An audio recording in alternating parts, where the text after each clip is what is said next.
बात तो सुनो मेरी तुम। क्यों? अब भी कुछ बचा है कहने के लिए? मैं जानता हूं तुम मुझसे नाराज हो क्योंकि मैंने तुमसे झूठ बोला है। मगर जानते हो क्यों? क्योंकि उस दिन मैंने तुम्हारे चेहरे पे खुशी देखी थी और उस चेहरे पे मैं दर्द नहीं देख सकता था दया, सिर्फ इसलिए मैंने तुमसे झूठ बोला था। तुम मेरे चेहरे पे दर्द नहीं देखना चाहते थे ना, लेकिन तुमने खुशी क्यों छीन ली मेरी? हाँ? तुम जानते थे कि श्रेया से मैं अपने दिल की बात नहीं कह सकता था, मुझ में इतनी हिम्मत नहीं थी, इसलिए मैंने वो सारी बातें उस चिट्ठी में लिख दी और सोचा कि मेरा सबसे अच्छा दोस्त वो चिट्ठी श्रेया तक पहुंचाएगा। मगर इतना सब कुछ हुआ, तुमने वो चिट्ठी उसे नहीं दी। क्यों? तुमने ऐसा क्यों किया मेरे साथ? वो एक्चुअली नहीं, शायद अभिजीत तुम्हारे पास इस बात का जवाब नहीं है। मेरे जवाब की बात नहीं है दया, किसी और का जवाब है जो मैं नहीं दे सकता। किसका जवाब है? मैं नहीं बता सकता दया। अभिजीत, पहेलियों में बातें मत करो, तुम दोस्त हो ना, खुल के बात करो, खुल के बात करो। यार वो बात नहीं है, दोस्ती के लिए तो मैं अपनी जान भी दे सकता हूं। हाँ, झूठ भी बोल सकते हो। क्यों? हाँ, मैंने तुमसे झूठ बोला है, लेकिन तुम्हारे लिए झूठ बोला, तुम्हें तकलीफ ना हो इसलिए झूठ बोला। तो मुझे तकलीफ नहीं हुई? हाँ? मैं खुश हूं, मगर सिर्फ और सिर्फ तुम्हारे वजह से मैं इस तरह से खुश हूं, तुम्हारे वजह से।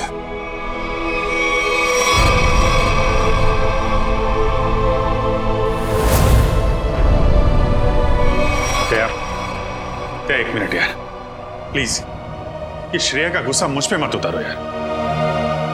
मैं गुस्सा श्रेया पे नहीं, मुझे गुस्सा तुम पे आ रहा है। क्यों?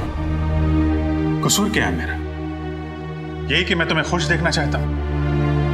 अरे यार, सिद्धार्थ वाली बात तुमसे किसने बताई? श्रेया के घर कौन लेके गया था तुम्हें? अरे तुम और श्रेया एक साथ होते तो दुनिया में सबसे ज्यादा खुश मैं होता यार, मैं। मगर श्रेया और मैं एक साथ तो नहीं है ना? हाँ? और मैं खुश भी नहीं हूं। यार अब इन बातों में कुछ रखा नहीं है, भूल जाओ। ठीक है, मैं भूलने के लिए तैयार हूं, मगर मेरे दिल की तसल्ली के लिए एक बार मुझे बता दो, तुमने वो चिट्ठी श्रेया को क्यों नहीं दी? नहीं, वो उसका जवाब मैं अभी नहीं दे सकता दया यार, मुझसे मत पूछो। क्यों ना पूछूं? इस एक सवाल का सीधा असर मेरी आने वाली जिंदगी भी पड़ता है और हमारी दोस्ती पे भी। ओ, मतलब अगर इस सवाल का जवाब मैंने नहीं दिया तो हमारी दोस्ती खत्म? मैंने ऐसा नहीं कहा। अरे रहने दो यार, अगर हमारी दोस्ती इतनी सस्ती है कि एक छोटे से आंधी के झोंके से उसकी नींव डगमगा जाए, तो मुझे भी ऐसी दोस्ती में कोई दिलचस्पी नहीं है।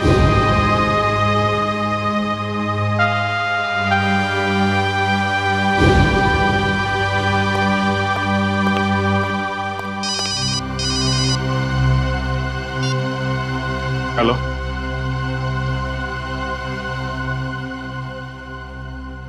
जी हाँ, सीआईडी ब्यूरो।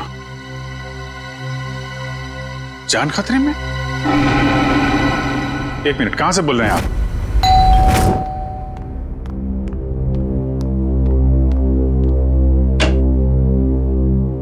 सीआईडी? जी हाँ। क्या हुआ आपकी पत्नी के साथ? सर आप बैठिए, मैं सब बताता हूँ। तुम तो कह रहे थे कि तुम्हारी पत्नी मुसीबत में। ये गलत कह रहे हैं, मैं बिल्कुल ठीक ठाक हूँ सर। तुम्हारी हिम्मत कैसे हुई मेरी पत्नी के कपड़े पहनने की? पता नहीं सर इनको क्या हो गया है, बिल्कुल बहकी बहकी सी बातें कर रहे हैं। मिस्टर राहुल, क्या मजाक है ये? अगर आपकी पत्नी ठीक ठाक है तो सीआईडी का वक्त बर्बाद करने से क्या फायदा? सर मैं सीआईडी का वक्त बर्बाद नहीं कर रहा हूँ सर, नम्रता सच में बहुत बड़ी मुसीबत में है। दरअसल कुछ घंटे पहले लगता आ गई।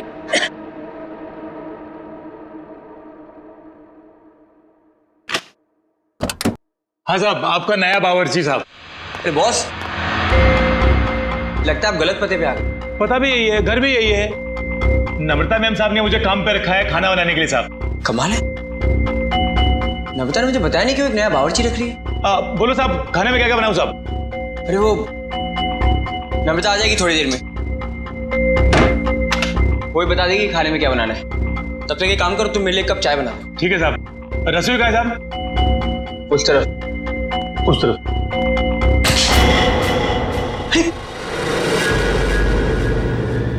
ये चाकू?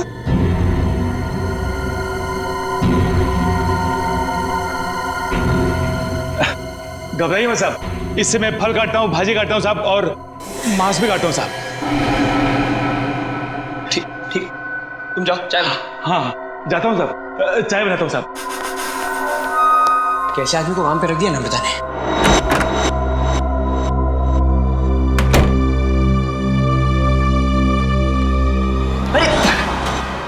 क्या साहब, डर गए क्या? ऐसे अचानक सामने आ गए तो कोई भी डरेगा ही ना। ये लो साहब, आपकी कॉफी। मैंने चाय बोली थी। क्या साहब, आपने कॉफी तो मंगाया था साहब, वही लाया हूं साहब। अरे यार मैंने चाय बोली थी। अरे कैसे बदतमीजी से बात कर रहे हो तुम?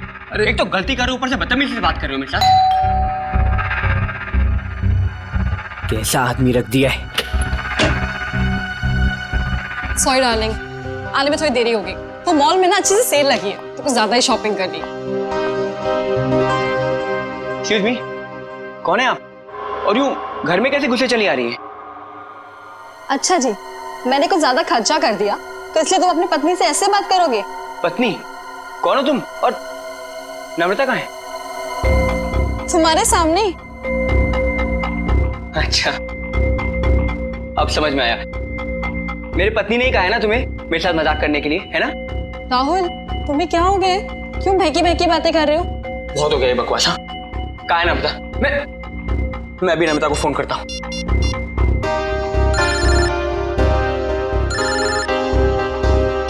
हेलो, कैसे हो? अब यकीन हो गया? बहुत हो गया ये बकवास, बहुत हो गया मजाक। कहाँ है नम्रता? बताओ मुझे, नम्रता कहाँ है? कहाँ है नम्रता? क्या किया नम्रता के साथ? राहुल, तुम ठीक तो हो? बुखार बुखार तो नहीं है? छुओ मत मुझे, हाथ मत लगाना मुझे। तुम्हें नम्रता ने काम पे रखा था ना? हाँ साहब। कब रखा था? कल। यहाँ और बताओ, क्या यही नम्रता है? हाँ साहब, यही तो है नम्रता मैम साहब। देखो यार, वो कुछ छोटी मोटी चाय कॉफी के बहस करते थे, तुम झूठ मत बोलो। कौन है ये? नहीं साहब, मैं सच बोल रहा हूँ, यही है नम्रता मैम साहब। सुनो बलराम, तुम ना खाने में मिर्ची थोड़ी कम डालना, साहब को तीखा पसंद नहीं है। ठीक है मैम साहब। क्या हो रहा है यार? ये कुछ तो करना पड़ेगा। क्या करूं? शेडी को फोन करता हूँ। सर, तो बहुत अच्छा होगा कि फ्रेडी सर साथ में नहीं है, वरना असली और नकली पत्नी के चक्कर में वो खुद चक्कर खा जाते। ये लीजिए साहब, आप सब लोग के लिए पानी। देखिए सर, देखिए कैसे ये दोनों भैरूपी मेरे घर में घुस आए हैं। न जाने इन्होंने मेरी पत्नी नम्रता के साथ क्या किया होगा। राहुल, मैं ही तुम्हारी नम्रता हूँ। सर आप बेकार की कहानियों पर अपना वक्त बर्बाद कर रहे हैं। मैं कल ही इनको एक अच्छे से डॉक्टर के पास लेके जाऊंगी। माफ कीजिएगा सर, जो परेशानी आपको हमारी वजह से हुई। कोई बात नहीं, अब हम लोग यहाँ आ गए हैं तो सारा मामला समझ के ही जाएंगे। मिस्टर राहुल, आपके पास क्या सबूत है कि ये आपकी पत्नी नम्रता नहीं है? सबूत? हाँ है ना सर, मेरी पत्नी की तस्वीरें मेरे फोन में। क्या वो मिस्टर राहुल? हाँ? ये कैसे हो सकता है? इसमें मेरे और मेरी पत्नी की लगभग 100 तस्वीरें थी, अब एक भी नहीं है। याद आया सर, जब मैं नहाने गया था ना तो मैंने ये फोन इस टेबल पर रखा था। जरूर इसी ने वो फोटो डिलीट की है सर, इसने। मैं कह रहा हूँ। क्या बात कर रहे हैं साहब? मैं इतना महंगा फोन कभी इस्तेमाल ही नहीं किया साहब। फोटो कैसे निकालेगा साहब? सर ये झूठ बोल रहा है सर, इसी ने फोटो डिलीट की है। एक मिनट, अगर मोबाइल में फोटो नहीं है तो फिर शादी की तस्वीरें तो होगी ना आपके शादी के एल्बम में? है ना सर, पूरा एल्बम है, मैं अभी लेकर आता हूँ।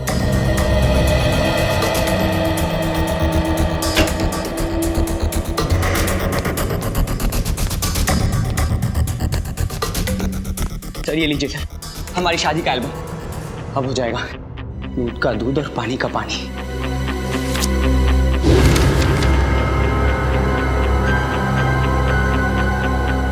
आपका कहना है कि ये आपकी बीवी नम्रता नहीं है? नहीं सर, ये मेरी पत्नी नहीं है। मेरे ख्याल से आप भी ये एल्बम देख लें तो अच्छा रहेगा।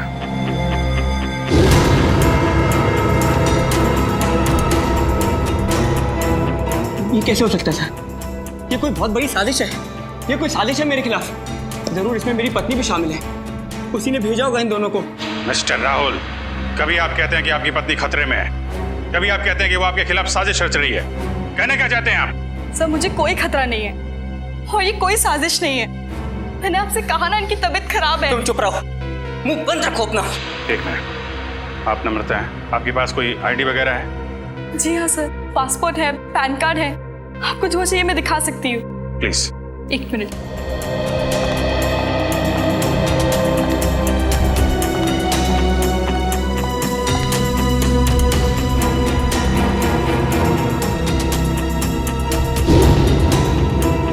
नम्रता, आईडी के हिसाब से तो यही नम्रता है। सर ये भी तो हो सकता है कि इस लड़की का नाम भी नम्रता हो और इसी बात का फायदा उठाकर ये मेरी पत्नी की जगह लेना चाहती हो। सर नाम एक हो सकता है लेकिन जन्मदिन 19 अगस्त 1986। जन्मदिन का भी एक होना ये बहुत ही बड़ा सहयोग है। क्यों राहुल? अच्छा ये बताइए कि आपकी पत्नी का जन्मदिन भी क्या इसी दिन आता है? हाँ सर, तारीख तो वही है पर ये सहयोग भी तो हो सकता है ना सर। ये संयोग है, वो संयोग है। मिस्टर राहुल, हम आपकी बात पे यकीन करें तो करें कैसे और क्यों? सर मैं सच कह रहा हूँ सर, ये झूठ बोल रही है। तुम नम्रता हो ना, तो ये बताओ कि हमारी शादी की सालगिरह कब है? बताओ ना, हमारी शादी की सालगिरह कब है? देखा सर, ये नहीं जानती है, ये झूठ बोल रही है। बताओ ना, हमारी शादी की सालगिरह कब है? 14 फरवरी। सर राहुल मुझसे बहुत प्यार करते हैं। वैलेंटाइंस डे पे गोवा में हमने शादी की थी। सर ये पूरी तैयारी कर कर आई है। इसने मेरे पत्नी से सब पहले ही पूछ लिया होगा। कोई और सवाल पूछ के देखो। हाँ, ये बताओ कि तुमने चॉकलेट कहाँ छिपाई? चॉकलेट? ये चॉकलेट का क्या चक्कर है? सर मुझे डायबिटीज है पर फिर भी मुझे चॉकलेट खाना पसंद है। इससे नम्रता अक्सर मेरी लाई हुई चॉकलेट छिपा देती है, जो बात इसे नहीं पता। अगर तुम नम्रता हो तो बताओ कि तुमने चॉकलेट कहाँ छिपाई है? बताओ, तुमने चॉकलेट कहाँ छिपाई?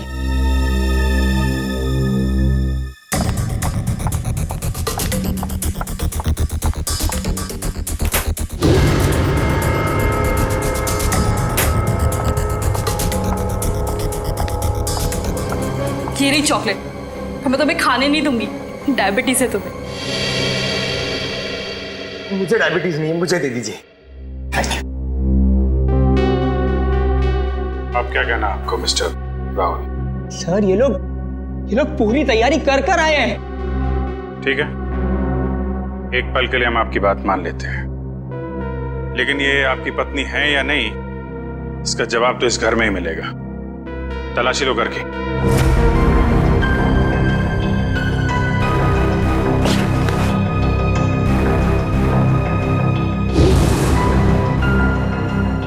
एक काम कीजिए, आप लोग अपने माता पिता को यहाँ बुलाइए, अभी पता चल जाएगा। सर मेरे माँ बाप तो दुनिया में नहीं रहे। सर मेरे भी नहीं है।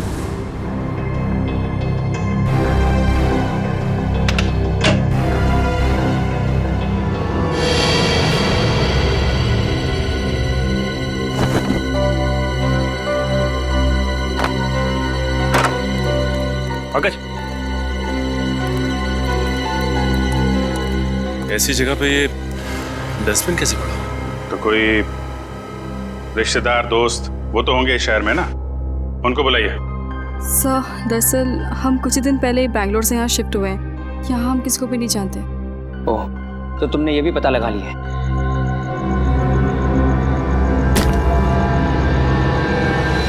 सर!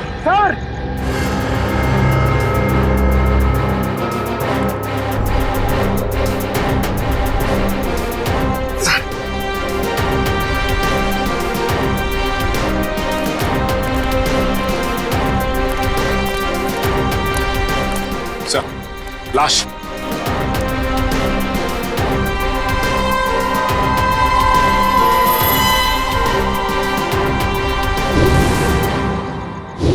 सर ये लाश मेरे घर में?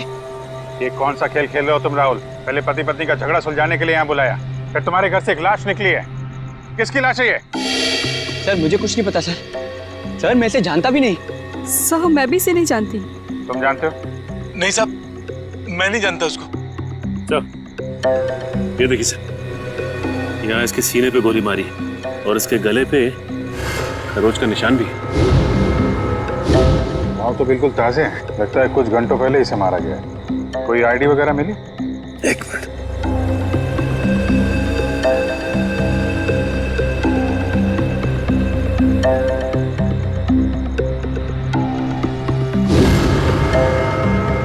सर, इसका नाम पुलकित रॉबिन है। पुलकित रॉबिन? सर मैंने इसका नाम कहीं पढ़ा है। पढ़ा है? कहाँ पढ़ा है? अरे सर ये तो एक बहुत ही मशहूर टीवी सीरियल राइटर है सर, साउथ बहू का सीरियल। मैं देखता हूँ सर। एक टीवी सीरियल राइटर की लाश मेरे घर में? पंकज, मोबाइल पे देखो, इंटरनेट पे इस पुलकित रॉबिन की फोटो निकालो, देखो कहीं ये वही आदमी तो नहीं।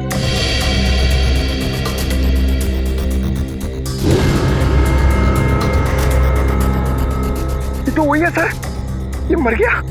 अरे वो शो का क्या होगा? मैं तो हर एपिसोड देखता था, अभी अभी एक नया अच्छा ट्रैक चालू हुआ था। सर मैं तो ये सब में फंस नहीं जाऊंगा ना सर? मिस्टर राहुल, तुम्हारे घर से एक लाश मिली है। लाश जब तक खूनी पकड़ा नहीं जाता आप सब लोग हिरासत में रहेंगे। सचिन, घर सीज कर दो और इस पुलकित रॉबिन का एड्रेस निकालो।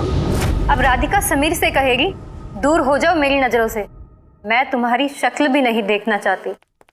समीर राधिका की नजरों से दूर हो ना हो, लेकिन हम सीआईडी वाले आपकी नजरों से दूर नहीं होने वाले। सीआईडी? और मेरे घर में?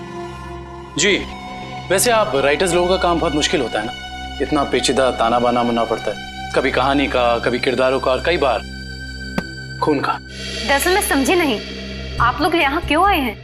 दरअसल हम आपसे खून के बारे में पूछताछ करने आए, मगर अगर आप चाहें तो अगले हफ्ते देविका के साथ शो में क्या होने वाला है ये हमें बता सकती हैं, क्योंकि पुलकित जी तो रहे नहीं। क्या पुलकित सर का खून हो गया? कब और कैसे? ये तो अब आप ही बता सकती हैं। मैं? मुझे कुछ नहीं पता। इतनी भोली बनने की जरूरत नहीं है आपको, हम पुलकित के घर से आ रहे हैं। पुलकित की पत्नी ने बताया कि आप पुलकित की असिस्टेंट हैं। और कल शाम वो आपसे मिलने के लिए ही घर से निकले थे, मगर वापस पहुंचे ही नहीं। ये बात सच है, मैं और पुलकित सर कॉफी शॉप में मिलने वाले थे, लेकिन वो वहाँ पहुंचे ही नहीं। कौन सी coffee shop? IG coffee shop. वही जो बैरिक्स रोड पे?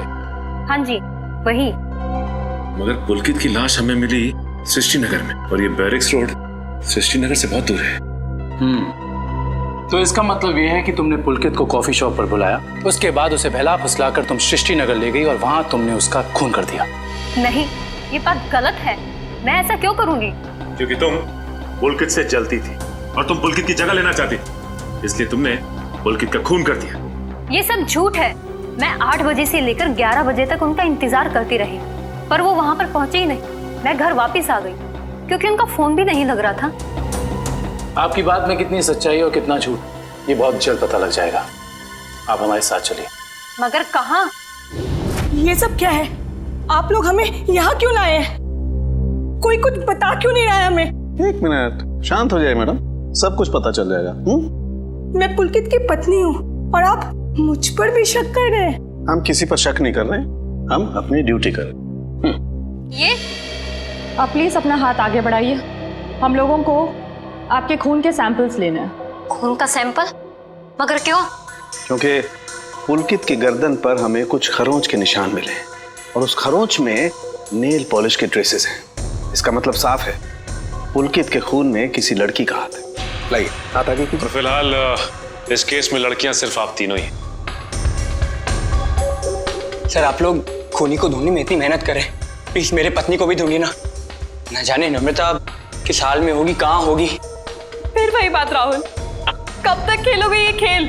और मैं एक बार नहीं बार बार कह चुकी हूँ कि मैं ही तुम्हारी नम्रता हूँ। चुप हो जा तुम, कितना झूठ बोलोगी?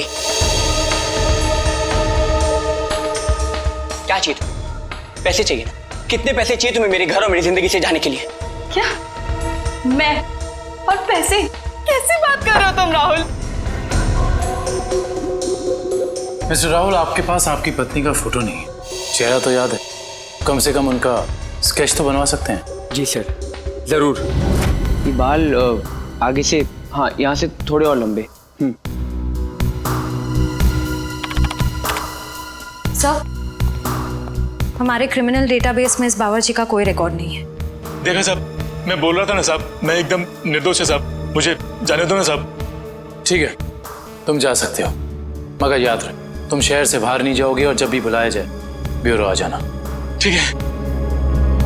पता नहीं किसका स्केच बनवा रहे हैं ये, मैं तो यहाँ बैठी हूँ। Sir. Okay, thank you Paresh.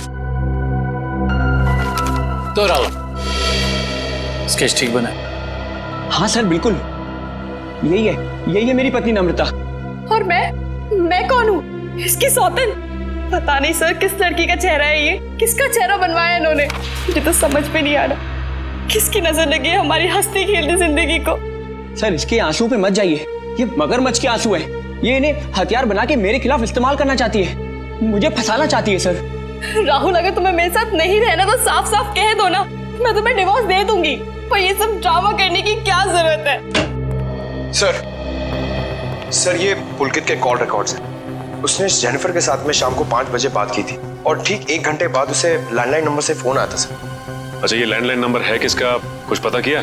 हाँ sir, Bhavesh imports and exports नाम है कंपनी का। क्या कहा आपने? Bhavesh imports and exports? हाँ, क्यों?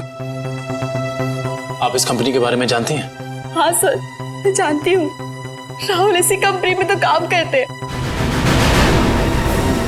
आप लोग मेरी तरफ इस तरह क्यों देख रहे हैं? मैंने उसे फोन नहीं किया है सर, मैं तो उस पुलकित को जानता तक नहीं हूँ। बुधवार शाम 6 बजे तुम अपने ऑफिस में थे या नहीं? 6 बजे ठीक तरह याद तो नहीं आ रहा, पर शायद तब तक मैं ऑफिस से निकल गया था सर। देखो राहुल, शायद से तो काम नहीं चलेगा। सर अगर आप लोगों को मेरे पे विश्वास नहीं है तो आप लोग मेरे ऑफिस चल के पूछताछ कर सकते हैं। ठीक है, तो चलकर पूछताछ कर लेते हैं तुम्हारे ऑफिस में, और ये भी पता कर लेते हैं कि जो स्केच तुमने बनाया है ऐसी कोई लड़की है भी या नहीं। एक बार शर्मा जी बस पहुंचा दीजिए, मैंने चेक कर लिया। उन्हें बोलिए डेंटिंग का प्रोसेस चालू था। अरे राहुल, तुम यहाँ पर इस वक्त और आज ऑफिस नहीं है? और ये लोग कौन है? सर ये लोग सीआईडी से हैं। सीआईडी? जी सर। क्या बात है, बताओ। क्या बताऊं सर, मैं एक बहुत बड़ी मुश्किल में फंस गया हूँ। कैसी मुसीबत? लाश मिली इनके घर के बैकयार्ड से। व्हाट? ये मैं क्या सुन रहा हूँ? कहीं तुम्हारा इसमें कोई हाथ तो नहीं है? नहीं सर, मेरा इसमें कोई हाथ नहीं है। मैं तो उस पुलकित रॉबिन नाम के आदमी को जानता तक नहीं जिसकी लाश मेरे घर से मिली है। मिस्टर भावेश, आप अपने जरा सारे स्टाफ को बुलाएंगे। सुमित,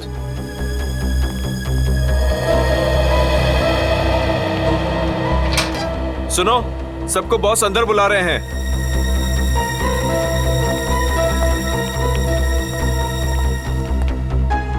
इस फोटो को देखिए, ये आदमी पुलकित है जिसकी लाश हमें राहुल के घर से मिली।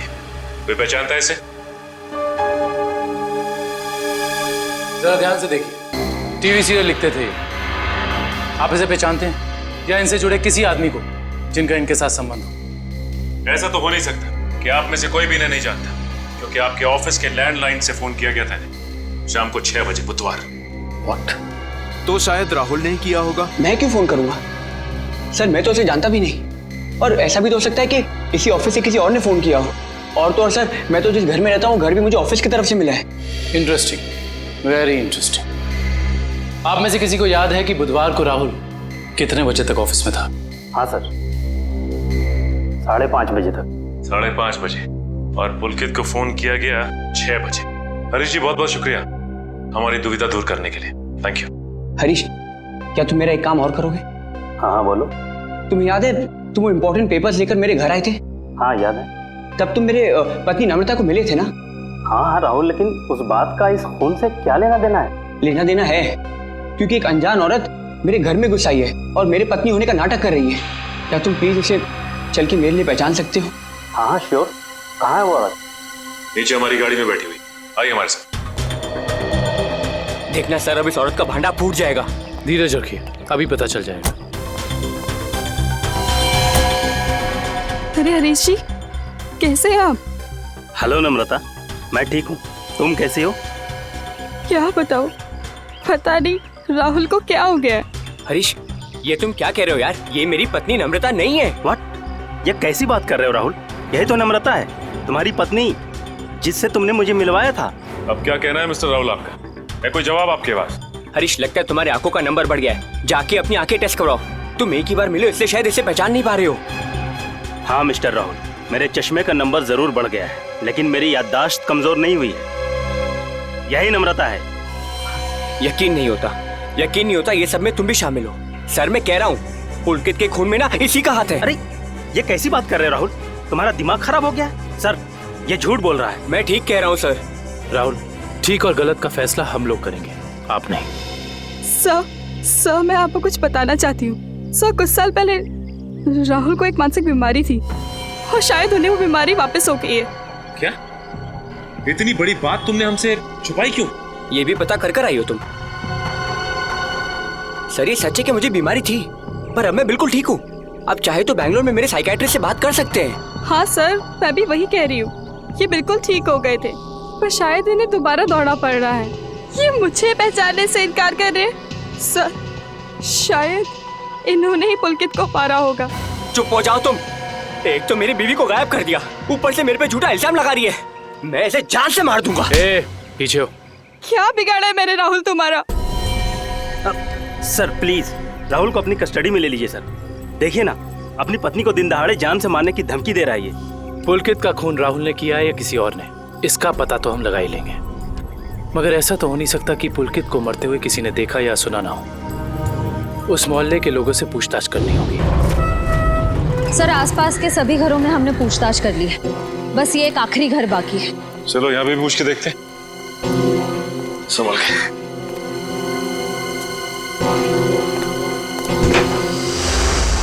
दरवाजा खुला हुआ।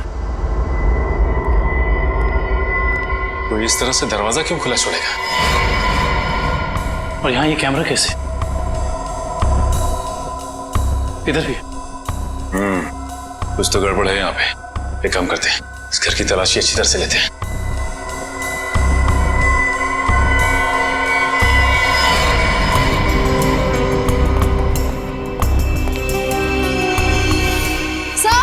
सर जल्दी आइए।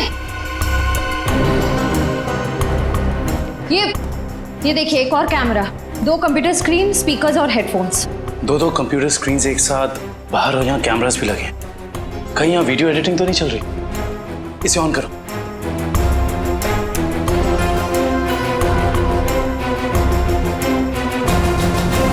हाँ साहब, आपका नया बावर्ची साहब। लगता है आप गलत पते पे आ गए। नम्रता मैम ने मुझे काम पे रखा है खाना बनाने के लिए। चाय बनाता हूँ साहब। अरे जाओ ना। अभी क्या है? सॉरी डार्लिंग, आने में देर हो गई। वो मॉल में ना सेल लगी थी तो कुछ ज्यादा ही शॉपिंग करनी। माय गॉड, ये कैमरा लगा के राहुल के घर पे नजर रखे हुए। क्या हुआ आपकी पत्नी के साथ? सर आप बैठिए, मैं सब बताता हूँ। सिर्फ राहुल की नहीं, सीआईडी की भी। मैं तो बिल्कुल ठीक ठाक हूँ। सर, एक बात समझ में नहीं आ रही है, इतनी दूर से सीआईडी का वक्त बर्बाद करने से क्या फायदा है? मगर ये आवाज इतनी क्लियर कैसे आ रही है? मैं अभी आया। सर,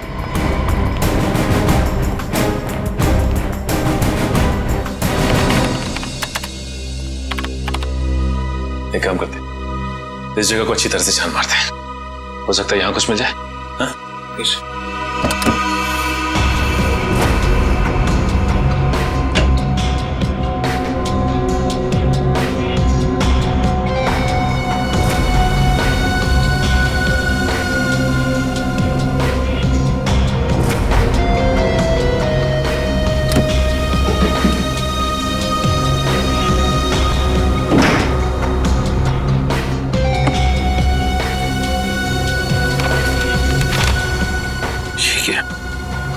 क्या हुआ सर? ये देखो, जमीन के पेपर्स। ये घर किसी गिरधारी के नाम पे है।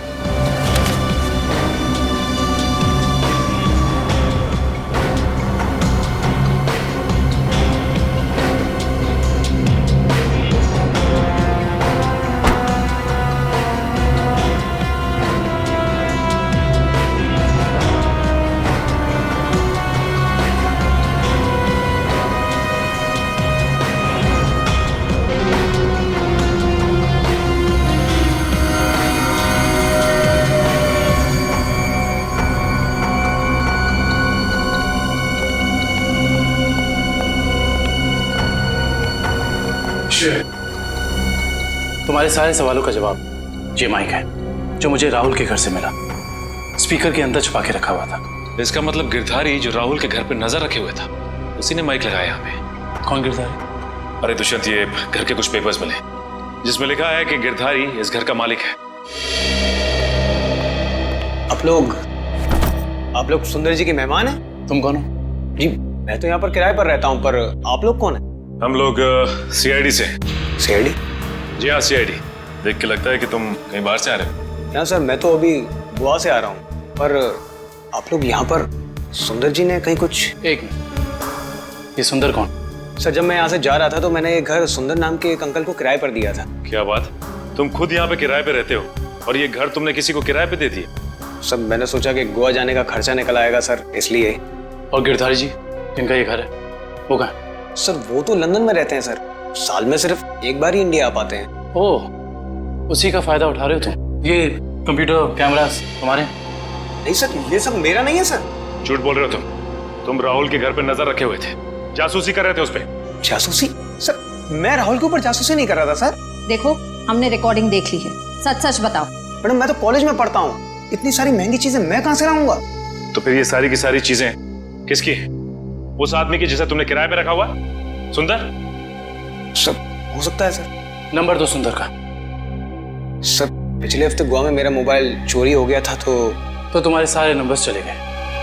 जी बहुत अच्छा बहाना है। अपना मोबाइल नंबर दो। सुंदर का नंबर हम तुम्हारे मोबाइल रिकॉर्ड से निकाल लेंगे। सर सालुंके सर की डीएनए रिपोर्ट आ गई है। पुलकित के खरोचों में जो नेल पॉलिश के अंश मिले थे वो ना ही नम्रता के थे, ना ही संजना के और ना ही जेनिफर के।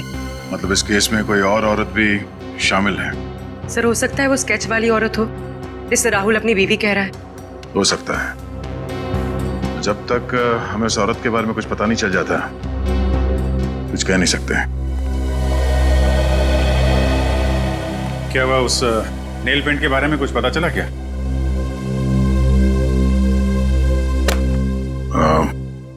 पूरी मुझे कुछ काम है, मैं बाद में आता हूँ।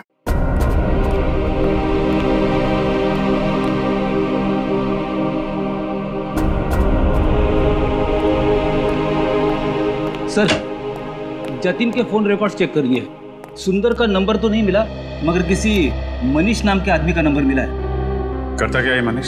सर कैमरास और रीडिंग मशीन किराए पे देता है। मनीष?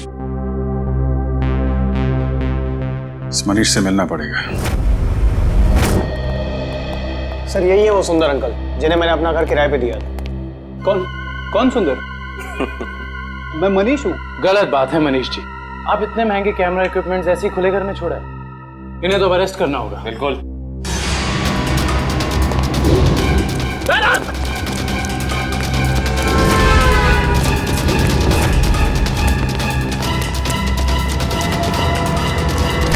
अरे रुको रुको रुको मनीष, कहाँ भाग के जा रहे हो?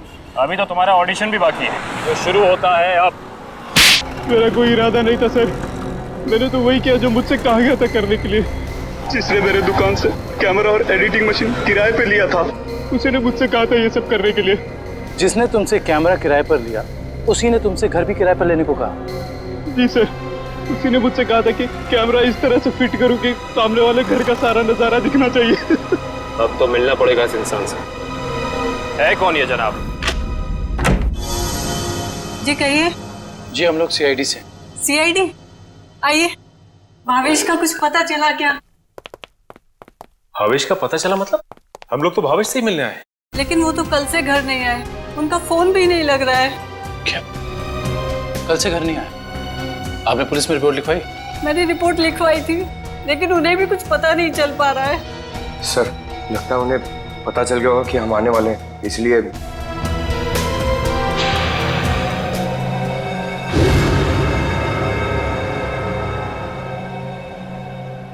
मिनट, क्या ये आपके पति भावेश है? जी हाँ। ये केस तो और पेचीदा बनता जा रहा है। सब मेरे पति भावेश को ढूंढ निकालिए। देखिए मैम, आप चिंता मत कीजिए, अब भावेश का नंबर दीजिए हमें। जी 197985643।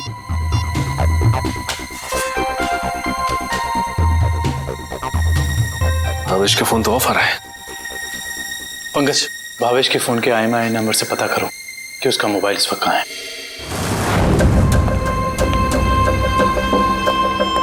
मैं आखिरी बार पूछ रही हूँ भावेश तुमसे, वो सीढ़ी तुमने कहाँ रखी है? नहीं बताऊंगा मैं मर भी जाऊँ ना तो तुम्हें भी साथ लेकर डूबूंगा, समझ गई तुम? मैं डूबू या ना डूबू, पर तुमने अपनी जिंदगी जी ली है, याद कर लो अपने भगवान को।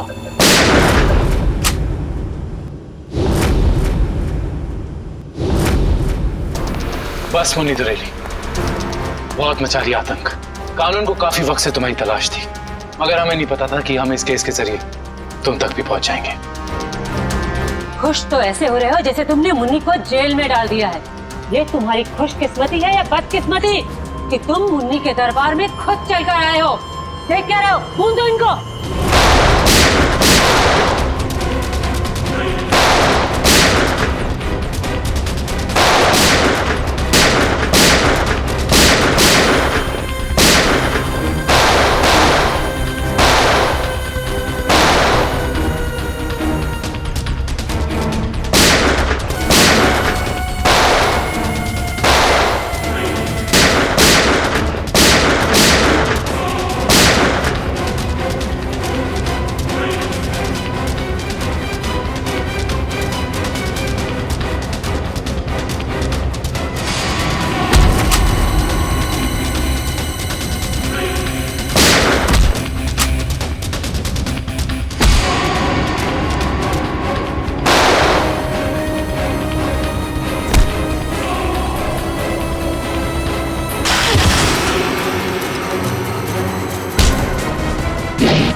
मुझे भावेश ने नम्रता को अगवा करने के लिए कहा था।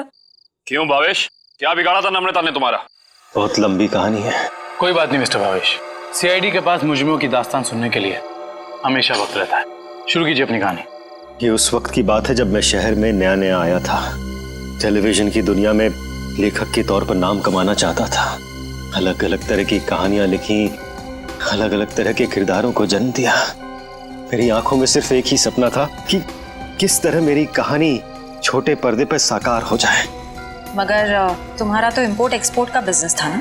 क्योंकि मेरे साथ कुछ ऐसा हुआ जिसने मुझे मजबूर कर दिया अपने सपनों को कुचलने के लिए। जिसके साथ मैं किराए के घर में रहता था, जिसे मैं अपना दोस्त समझता था, उसने मुझे धोखा दिया। उसने मेरी कहानी चुराई और एक चैनल में बेच दी और रातों रात अमीर बन गया। हर तरफ उसी के चर्चे, उसी की बातें। मैं ये सदमा बर्दाश्त नहीं कर पाया और फिर मैंने अपने करियर को नई दिशा दी और भावेश इंपोर्ट एक्सपोर्ट का बिजनेस शुरू कर दिया। मगर इस सब का मेरी किडनैपिंग से क्या लेना देना है? ये बात सच है कि मैंने अपनी लाइन बदल दी थी, लेकिन ये भी सच है कि मेरे अंदर एक राइटर छुपा हुआ है। टेलीविजन में कुछ कर गुजरने का जुनून है मेरे अंदर। मैंने वापस कलम उठाई और एक अनोखे रियलिटी शो का कॉन्सेप्ट लिख डाला, जिसमें पति पत्नी में से किसी एक की जगह एक अजनबी अगर उनके घर आ जाए तो फिर उस पार्टनर की क्या प्रतिक्रिया होगी। इस तरह का रियलिटी शो लिखा था मैंने। क्या ये सब एक रियलिटी शो था? चैनल को मेरा कॉन्सेप्ट बहुत अच्छा लगा, लेकिन वो ये जानना चाहते थे कि इसे पर्दे पे कैसे उतारा जाए। तो मैंने एक पायलट एपिसोड बनाने के बारे में सोचा और एक्सपेरिमेंट के तौर पर मैंने अपनी कंपनी में आए हुए नए एम्प्लॉय राहुल को शामिल किया। वाह, कमाल है। अगर तुम एक रियलिटी शो ही बनाना चाहते थे तो एक जायज ढंग से भी बना सकते थे। फिर कानून को अपने हाथ में लेने की क्या जरूरत थी तुम्हें? मैंने कोशिश तो की थी जायज तरीके से करने की, लेकिन किसी ने मेरी मदद नहीं की। तो मैंने सोचा कि क्यों ना कुछ दिनों के लिए नम्रता को अगवा कर लिया जाए और फिर मैं अपने 2 कलाकारों बावर्ची और नकली नम्रता को उसके घर भेज दूंगा और काम होने के बाद असली अमृता को फिर उसके घर भेज देता। और इसमें वो टीवी राइटर पुलकित रॉबिन, वो कहां से आ गया? पुलकित रॉबिन ही वो शख्स है जिसने मेरे आइडियाज, मेरी कहानी चुराई और मशहूर हो गया। उसे पता चल गया था कि मैं चैनल में कुछ बड़ा रियलिटी शो का आइडिया लेकर जाने वाला हूं। बस उसी की जासूसी करने के लिए यहाँ पर आया हूं। आज तो पता लगाना ही पड़ेगा कि भावेश कौन सा बड़ा कंसेप्ट चैनल वाले को बेचने वाला है।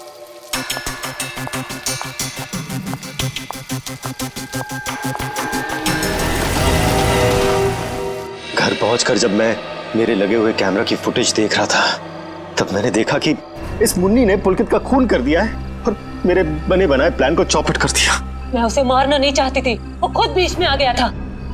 और जब आप लोग मेरे ऑफिस आए तब आप लोगों को देखते ही मैं समझ गया कि अब सीआईडी से बचना नामुमकिन है। मैं बहुत घबरा गया था और उसी घबराहट में मैं यहाँ मुन्नी से मिलने आ गया। मुन्नी, तुमने मुझे फंसा दिया। पता है सीआईडी मेरे ऑफिस तक चली आई। एक तो पुलकित को मारा, ऊपर से उसकी लाश मेरे घर में छुपा दी। बोला था ना सेठ, लड़का लोगों को नहीं पता था कि तुम्हारा घर राहुल की कंपनी में आता है। अरे मैंने तुम्हें सिर्फ किडनैप करने के लिए कहा था, वो भी कुछ दिनों के लिए, पर तुमने पूरा रायता फैला दिया। याद रखना मुन्नी, अगर सीआईडी ने मुझे गिरफ्तार किया ना तो मैं तुम्हारी सारी पोल खोल दूंगा। कहाँ रखा है? खोल। नहीं बताऊंगा। नहीं, इसको भी बांध दे। मुन्नी ठीक नहीं करेगा। तो अब वो टेप कहाँ है जिसमें मुन्नी की रिकॉर्डिंग थी? मेरे मैनेजर हरीश के पास। सिर्फ वही एक शख्स था जिसे मेरे रियलिटी शो के आइडिया के बारे में पता था।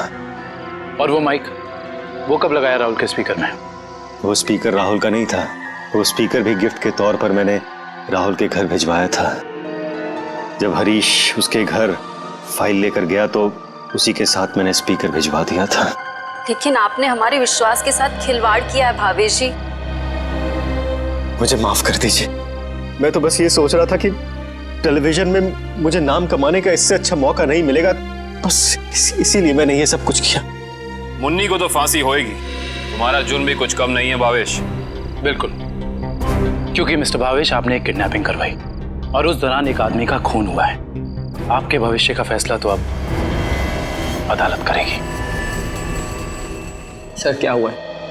आप लोग मुझे बता क्यों नहीं रहे? जरा रुको, अभी पता चल जाएगा।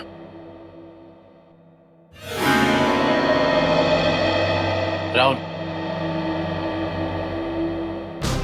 राहुल, नम्रता, तुम ठीक तो हो? तुम ठीक हो ना? हाँ, मैं ठीक हूँ। थैंक गॉड तुम आ गई, थैंक गॉड तुम वापस आ गई। मुझे तो लगा था मैंने तुम्हें हमेशा हमेशा के लिए खो दिया है। हाँ, मुझे भी ऐसे ही लगा था। मुझे तो उम्मीद भी नहीं थी कि मैं कभी तुम्हारे पास जिंदा लौट कर भी आऊंगी। वो तो अच्छा हुआ कि सही वक्त पर सीआईडी वाले आ गए, जिन्होंने हमें फिर से मिला दिया। तुम दोनों मुझे माफ कर देना। मुझे नहीं पता था कि मेरी एक्टिंग चीजों को इतनी गलत दिशा में ले जाएगी। एक्टिंग? मैडम, माना कि भावेश जी ने आपको वहाँ एक एक्टिंग असाइनमेंट के लिए भेजा था, मगर लाश देखने के बाद और सीआईडी की कस्टडी में होने के बावजूद आपने हमें सच क्यों नहीं बताया? क्योंकि सर, उन्होंने मुझसे कहा था कि कितनी भी टेढ़ी स्थिति क्यों ना आ जाए, मैं अपना काम करना ना छोड़ूं, एक्टिंग ना छोड़ूं। इसलिए मुझे लगा कि वो नाश भी नकली है और सीआईडी भी, सब बस रियलिटी शो का हिस्सा है। वाह, और आप अपनी एक्टिंग के चौके छक्के की बारिश करते रही। मुझे माफ कर दीजिएगा सर, पर आपको तो पता है ना कि एक नए एक्टर के लिए टीवी और फिल्मों की दुनिया में पाँव जमाना कितना मुश्किल है। इसलिए मैं कोई गलती करना नहीं चाहती थी, इसलिए मैं एक्टिंग करती रही। अब आप लोग मुझे जो सजा देना चाहें मुझे मंजूर है। सर रहने दीजिए ना सर, अब मुझे मेरी नम्रता मिल गई और आप लोगों ने भी असली मुजरिम को पकड़ लिया है। गलती तो उन्होंने की है, तो इन्हें सजा भी मिलेगी, लेकिन इन्हें क्या सजा मिलेगी ये अदालत तय करेगी। फिलहाल आप दोनों जा सकते हैं। Thank you sir, thank you so much.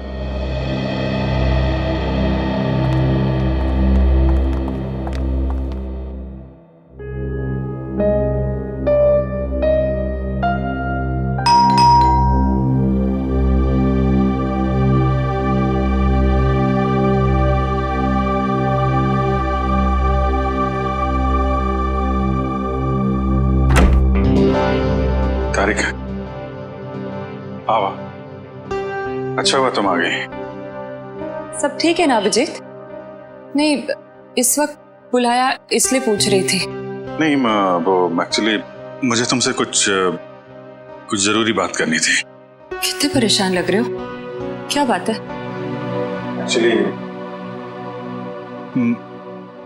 समझ नहीं पा रहा हूँ मैं तुमसे कैसे बताऊं। मैं समझ गई, दया के बारे में ना?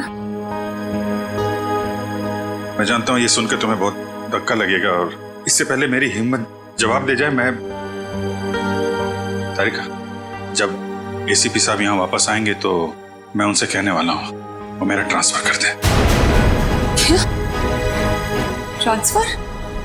आई एम सॉरी तारिका, मैं और बर्दाश्त नहीं कर सकता। मेरे और दया के बीच में जो कुछ चल रहा है, मैं अभिजीत, लेकिन दया तो तुम्हारा दोस्त है ना? हाँ, लेकिन अब दोस्ती रही कहाँ? ऐसे क्या, दोस्तों के बीच में तो ऐसा होता रहता है, ऐसी छोटी मोटी गलतफहमी, ऐसे झगड़े।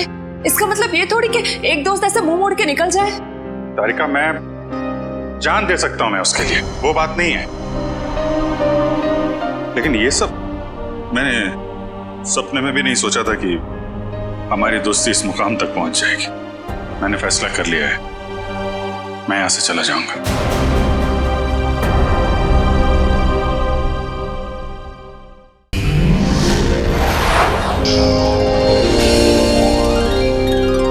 If you want to enjoy more case files content like this, please subscribe to our channel and click the bell icon.